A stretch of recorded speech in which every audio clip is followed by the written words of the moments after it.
keep a lot of supplies in here. Kids put up the photographs that they like. We got a nice southern exposure for growing plants, got a couple of fish tanks, extra beehives, lots of lab equipment, science equipment, got a little library in the corner.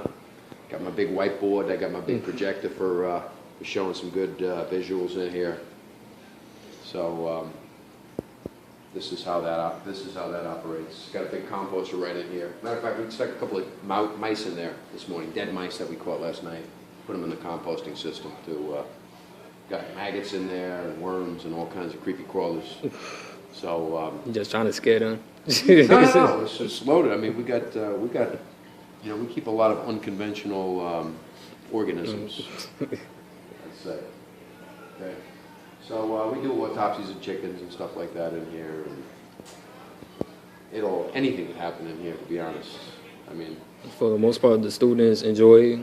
Oh working. Yeah, kids like coming in here. They do. And outside in the garden, so the garden work. Yeah, generally, some kids are like, you got some of those city kids that are like, they don't want to touch anything, they don't even want to put their feet on the dirt. But a lot of kids that come from the, island kids down in the Caribbean and stuff like that, a lot of those kids, I mean, they feel like they're at home, especially around the plants and working outdoors and stuff like that. City kids sometimes adapt to that too. You're surprised. I get surprised sometimes. Kids that really never had that exposure, and they take right to it. But there is, to be honest about it, there's a lot of kids that, Because this interests me. Like, I'm born and raised here in the city, but my mother's from the Caribbean, so yeah, she would like all of this. Oh yeah, we get from a lot of people, neighborhood people from Puerto Rico, from DR, from other Caribbean islands, Jamaica. I mean, they come here, they hear that rooster out there crowing, and they take a walk around there. Like, you could tell they're like really, really, really, it brings back a lot of memories for them, and they really feel comfortable around that. So we generally have, I talked about some of the negative relationships or negative things that happen with the neighborhood, but the vast majority of the interactions we have in the neighborhood are all super positive. People bring their kids over, and to get access to the chickens, to show their kids what raising chickens is all about, and the plants and the trees. We get a lot of positive interactions. We let people come in from the neighborhood and set up small garden plots as well.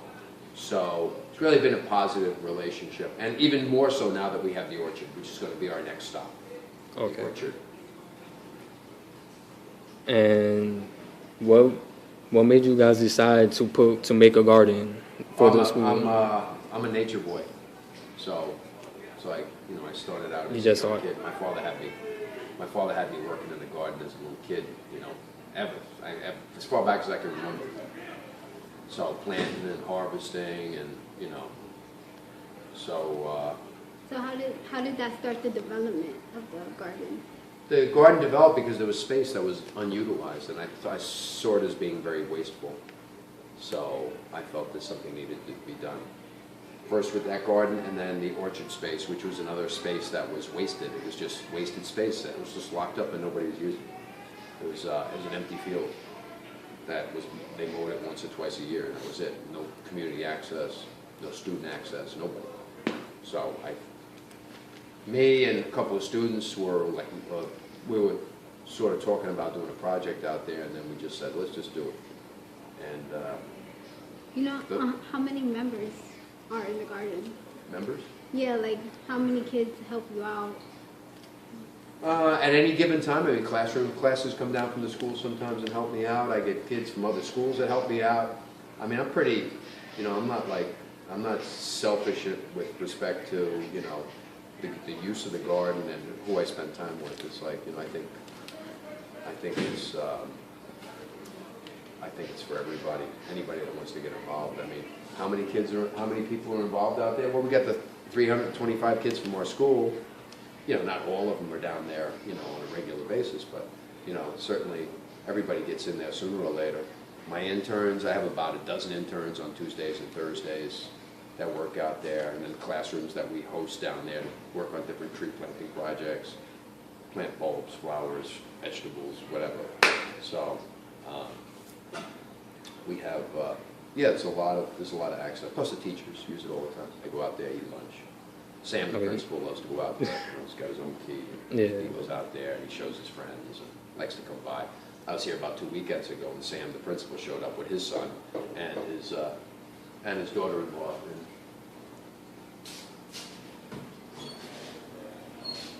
is that one of ours? Yeah, it is. Don't tell anyone. Shame. All right, so let's go see the orchard. Hey, one question. Yep. Do you think belonging to the garden has made a difference in the students' lives? Ask him. Ask him. Make sure he doesn't choke on the chicken. All right, all right, all right. Camera's off. So Go how ahead. has belonging to the community garden made a difference in your life? How has it made a difference in my life? I've learned how to farm, how to raise chickens. I wasn't really a country boy when I was back in DR until I came up here to Parksville. So, I mean, it's a very good experience. You know, I've worked out a little, you know, haven't been eating all that junk food. I've learned about that too. Growing my own vegetables out there. It's pretty good. Anything else you want to add? Nah, you good? How do you feel about the garden? somebody did an interview recently with another student, and how do you feel about the orchard?